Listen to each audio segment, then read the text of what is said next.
ನೀನೀಗ ಪುಸ್ತಕ ತೆರೆದಿದ್ದೀಯ. ಆದರೆ ನಿನ್ನ ಹೋರಾಟ ಪುಸ್ತಕದೊಳಗೆ ಮಾತ್ರ ಅಲ್ಲ. ಕರ್ನಾಟಕದಲ್ಲಿ ಲಕ್ಷಾಂತರ ವಿದ್ಯಾರ್ಥಿಗಳು ಕಾಂಪಿಟಿಟಿವ್ ಎಕ್ಸಾಮ್ಗಾಗಿ ಹೋರಾಡ್ತಿದ್ದಾರೆ. ಪ್ರತಿ ಜಿಲ್ಲೆಯಲ್ಲಿ, ಪ್ರತಿ ಊರಲ್ಲಿ, ಪ್ರತಿ ಮಧ್ಯಮ ವರ್ಗದ ಮನೆಯಲ್ಲೂ ಒಂದೇ ಕನಸು, ಒಂದು ಸರ್ಕಾರಿ ಕೆಲಸ. ಆದರೆ ಸತ್ಯ ಏನ್ ಗೊತ್ತಾ? ಆ ಲಕ್ಷಾಂತರ ಜನರ ಮಧ್ಯೆ ಸೆಲೆಕ್ಷನ್ ಲಿಸ್ಟ್ನಲ್ಲಿ ಬರೋದು ಕೆಲವರ ಹೆಸರು ಮಾತ್ರ. ನೀನು ಆ ಕೆಲವರಲ್ಲಿ ಒಬ್ಬನಾಗ್ಬೇಕಾ ಅಥವಾ ಜನಸಾಗರದ ಭಾಗವಾಗ್ಬೇಕಾ? ರಾತ್ರಿ ಎಲ್ಲರೂ ಮಲಗಿದ ಮೇಲೆ ಒಬ್ಬ ವಿದ್ಯಾರ್ಥಿ ಇನ್ನೂ ಬೆಳಕಾರಿಸಿಲ್ಲ. ಅವನಿಗೆ ಗೊತ್ತಿದೆ, ಈ ಬೆಳಕಾರಿದ್ರೆ ಅವನ ಕನಸು ಕೂಡ ಕತ್ತಲಾಗಬಹುದು. ಬೆಳಗ್ಗೆ 4 ಗಂಟೆಗೆ ಅಲಾರ್ಮ್ ಹೊಡೆಯುತ್ತದೆ. ನಿದ್ರೆ ಕಣ್ಣೆಳೆಯುತ್ತದೆ. ಮನಸ್ಸು ಹೇಳುತ್ತದೆ, ಇನ್ನೂ ಸ್ವಲ್ಪ ಮಲಗು. ಆದರೆ ಅವನು ಎದ್ದು ನಿಂತ್ಕೊಳ್ತಾನೆ. ಯಾಕೆಂದ್ರೆ ಅವನಿಗೆ ಗೊತ್ತಿದೆ, ಇಂದು ಮಲಗಿದ್ರೆ ಜೀವನ ಪೂರ್ತಿ ಏಳೋದಿಲ್ಲ ಅಂತ. ಮಾಕ್ ಟೆಸ್ಟ್ನಲ್ಲಿ ಕಡಿಮೆ ಮಾರ್ಕ್ಸ್ ಬರ್ತವೆ. ಆನ್ಸರ್ ಕೀ ನೋಡಿದಾಗ ಹೃದಯ ಕುಸಿಯುತ್ತದೆ.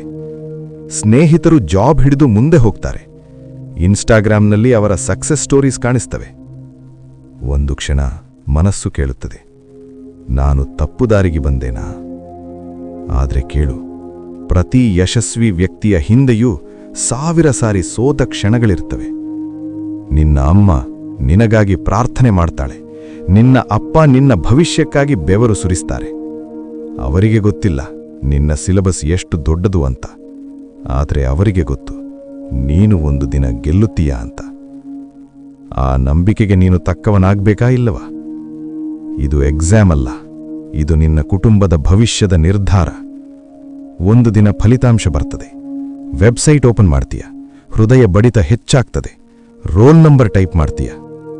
ಆ ಕ್ಷಣ ನಿನ್ನ ಹೆಸರು ಅಲ್ಲಿ ಕಾಣಿಸಿದ್ರೆ, ಅಮ್ಮನ ಕಣ್ಣೀರು, ಅಪ್ಪನ ನಗು, ನಿನ್ನ ಒಳಗಿನ ಹೆಮ್ಮೆ. ಆ ಕ್ಷಣಕ್ಕಾಗಿ ಈಗಿನ ನೋವು ಏನೂ ಅಲ್ಲ. ನೋವು ಟೆಂಪರರಿ, ಸಂಶಯ ಟೆಂಪರರಿ, ತಳಮಳ ಟೆಂಪರರಿ. ಆದರೆ ನಿನ್ನ ನಿರ್ಧಾರ ಪರ್ಮನೆಂಟ್ ಆಗಿದ್ರೆ ಯಶಸ್ಸು ಕೂಡ ಪರ್ಮನೆಂಟ್ ಆಗ್ತದೆ. ಲಕ್ಷಾಂತರ ಜನ ಓದ್ತಾರೆ, ಆದರೆ ಗೆಲ್ಲೋದು ಯಾರು ಗೊತ್ತಾ? ಸೋಲಿನ ನಂತರ ಮತ್ತೆ ಪುಸ್ತಕ ತೆರೆಯುವವರು, ಅಳುತ್ತಾ ಇದ್ರೂ ಓದು ಮುಂದುವರಿಸುವವರು, ಎಲ್ಲರೂ ಬಿಡು ಅಂತ ಹೇಳಿದ್ರೂ ಇನ್ನೊಂದು ಅಟೆಂಪ್ಟ್ ಇದೆ ಅಂತ ಹೇಳುವವರು. ನೀನು ಅವರಲ್ಲಿ ಒಬ್ಬನ? ಹಾಗಿದ್ರೆ ಇವತ್ತೊಂದು ವಾಗ್ದಾನ ಮಾಡು. ಯಾವುದೇ ಕಾರಣಕ್ಕೂ ನಿಲ್ಲಲ್ಲ, ಯಾವುದೇ ಸೋಲಿಗೂ ಮುರಿಯಲ್ಲ, ಯಾವುದೇ ಒತ್ತಡಕ್ಕೂ ತಗ್ಗಲ್ಲ. ಯಾಕಂದ್ರೆ ಒಂದು ದಿನ ಕರ್ನಾಟಕದ ಲಕ್ಷಾಂತರ ವಿದ್ಯಾರ್ಥಿಗಳ ಮಧ್ಯೆ ಸೆಲೆಕ್ಷನ್ ಲಿಸ್ಟ್ನಲ್ಲಿ ಹೊಳೆಯೋ ಹೆಸರು ಅದು ನಿನ್ನದೇ ಆಗ್ಬೇಕು. ಬಿಡಬೇಡ, ಹೋರಾಟ ಬಿಡಬೇಡ.